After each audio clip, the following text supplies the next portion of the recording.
Uyandınız mı? Burada birileri vardır. Geç oldu, yatacaksınız. Burada yine birileri vardır. Burada her zaman birileri vardır ve çalışıyordur. Çünkü bu iş böyle bir iş. Para uyumuyorsa biz de uyuyamayız.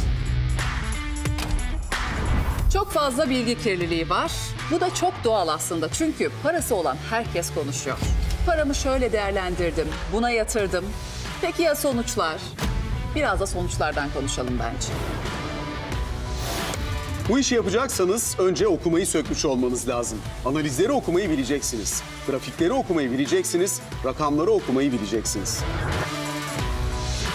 Kelebek etkisi teorisi bizim günlük hayatımızın bir parçası aslında. Çünkü her şey birbiriyle bağlantılı olabilir. Buna göre düşünüp ekonomiyi analiz etmek zorundayız. Yaptığınız her işlem ardında bir iz bırakır. Biz bu ipuçlarını takip ederek yarın ne olacağını anlamaya çalışırız.